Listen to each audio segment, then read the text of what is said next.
দলনেত্রীর সিদ্ধান্তই শিরোধার্য। আরাবুল ইসলাম এবং শান্তনু সেনকে দল থেকে সাসপেন্ড করা প্রসঙ্গে এই মন্তব্যই করলেন ডায়মন্ড হারবারের তৃণমূল সাংসদ অভিষেক বন্দ্যোপাধ্যায়। তার মতে দলের শৃঙ্খলা ভঙ্গের অভিযোগে সাসপেন্ড করা হয়েছে আরাবুল ইসলামকে। দলের বুথকর্মী থেকে শুরু করে সাংসদ সকলের জন্যই শৃঙ্খলার বিষয়টি সমান। এরপরে অভিষেক বলেন, মমতা বন্দ্যোপাধ্যায় সরকারে আসার পর আরাবুল ইসলাম গ্রেফতারও হয়েছিল। মমতা বন্দ্যোপাধ্যায়ের পুলিশের আমলেই এটা হয়। একই সঙ্গে শান্তনু সেন প্রসঙ্গেও তার মন্তব্য, তিনি একজন ডাক্তার, তিনি রোগী দেখবেন না কি করবেন সেটা দল ঠিক করে দিতে পারে না, সেটা তার ব্যক্তিগত সিদ্ধান্ত। একই সঙ্গে অভিষেক জানান, মমতা বন্দ্যোপাধ্যায় একেবারেই প্রতিহিংসা পরায়ণ নন।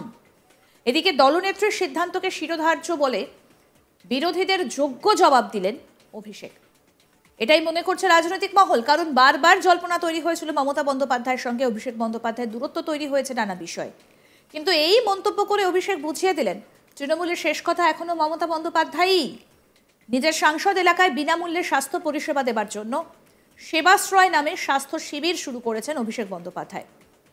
বুধবার 15ই জানুয়ারি সেই ফলতায় এমনই একটা স্বাস্থ্য শিবির পরিদর্শন করেছেন ডায়মন্ড হারবারের সাংসদ অভিষেক বন্দ্যোপাধ্যায়। সেখানেই এই মন্তব্য করেন তিনি। কি বলছেন তৃণমূল সাংসদ অভিষেক বন্দ্যোপাধ্যায়, শুনব। দলনেত্রী মনে করেছেন আমার পর্যবেক্ষণ কি?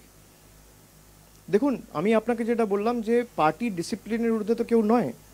একজন কর্মীও, বুথের কর্মীও নয়, আমিও নই। এটা সবাইকে মেনে চলতে হবে।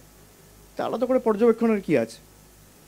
এবং আরাবুল ইসলাম তো বিগত দিনেও সাসপেন্ড হয়েছিল, এমনকি মমতা বন্দ্যোপাধ্যায় সরকার ক্ষমতায় আসার পর তাকে অ্যারেস্টও করা হয়েছিল। আপনারা যদি দেখেনি একের পর এক, আরাবুল ইসলাম, শম্ভুনাথ কাউ, মনে থাকবে এই ঘটনাগুলো। তো অন্য কারোর পুলিশ করেনি, তৃণমূলের মামাটি মানুষের সরকারের পুলিশ করেছে। দলীয় শৃঙ্খলার ঊর্ধ্বে কেউ নয়। মমতা বন্দ্যোপাধ্যায় মনে করেছেন তার সিদ্ধান্ত শিরোধার্য। শান্তনু সেন তো একজন ডাক্তার, উনি যদি আলাদা করে কোনো নোবেল ইনিশিয়েটিভকে নিজের মতো করে সমর্থন করতে চায়, করবে।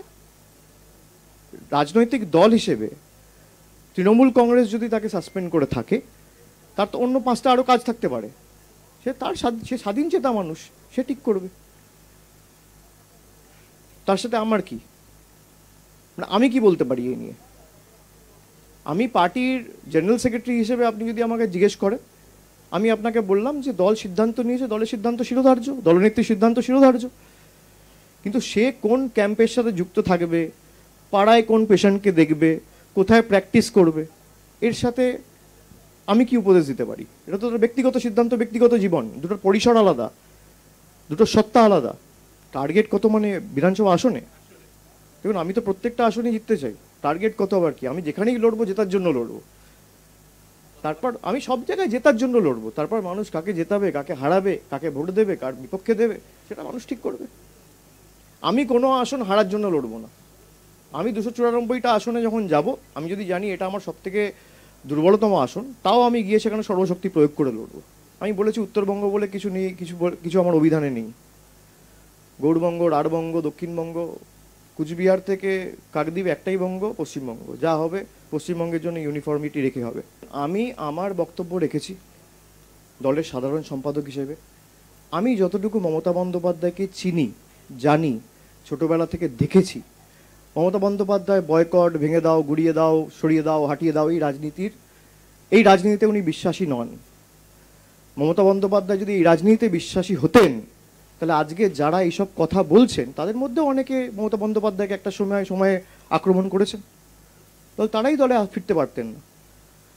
মমতা বন্দ্যোপাধ্যায় যদি প্রতিহিংসা পরায়ণ হতেন, তাহলে এত সংবাদ মাধ্যম যারা তৃণমূলের বিরোধিতা করেছে, সেই সংবাদ মাধ্যমগুলোই আজকে সরকারি বিজ্ঞাপন পাচ্ছে। তারা তো পেত না। আমরা বয়কটের রাজনীতিতে বিশ্বাসী নই, আমি এতটুকু বলতে পারি। বাকি দলনেত্রী হিসেবে মমতা বন্দ্যোপাধ্যায় যদি অন্য কোনো সিদ্ধান্ত বা সাজেশন নেয়, তার সিদ্ধান্ত শিরোধার্য। একেবারেই নয়। বয়কটের রাজনীতি তৃণমূল করে না। আপনি আমাকে যদি আক্রমণ করেনও, আমি শেষ রক্তবিন্দু পর্যন্ত, এই আমাকে যারা ভোট দিয়েছে তারা যেমন আসছে, যারা ভোট দেয়নি তারাও আসছে। আমি জিজ্ঞেস করছি রেজিস্ট্রেশনের সময়, আরে কোন পার্টিকে ভোট দিয়েছো ইলেকশনে, জিজ্ঞেস করুন তো। এখনো পর্যন্ত প্রায় 3 লাখ রেজিস্ট্রেশন হয়েছে। আমাকে যারা ভোট দিয়েছে আমি যেমন তাদের সংসদ, যারা দেয়নি তাদেরও সাংসদ। এই রাজ্য সরকার সবার। আমরা বয়কটের রাজনীতি করব কেন? কেউ ভুল করেছে, আরে মানুষ তো প্রমাণ করে দিয়েছে। আরজি করের ঘটনার পর বাই ইলেকশন হয়েছে, মানুষ প্রমাণ করে দিয়েছে কে ঠিক কে ভুল। একটা রাজনৈতিক দল, নেতা, সরকার, তার মাপকাঠি কি? জনসমর্থনের মাপকাঠি তো নির্বাচন। মানুষ কি ঠিক মনে করেছে। এবং এরকম তো নয় যে নির্বাচনটা হয়েছে সব এক জায়গায় হয়েছে। একটা হয়েছে নৈহাটিতে, একটা হয়েছে আপনার হাড়োয়ায়, একটা হয়েছে মেদিনীপুরে, একটা হয়েছে ওই জঙ্গলমহলের তালডাংরায়, একটা হয়েছে আপনার মাদারিহাটে, যেখানে কোনো দিন আমরা জিতিই নি। প্রথমবার জিতেছি দল তৈরি করার পর থেকে। এই মানুষ দুহাত তুলে আশীর্বাদ দিয়েছে। একদম জলপাইগুড়ি থেকে শুরু করে, বাঁকুড়া থেকে শুরু করে, মেদিনীপুর থেকে শুরু করে, সুদূর উত্তর 24 পরগনা নৈহাটি অবধি মানুষ প্রমাণ করে দিয়েছে।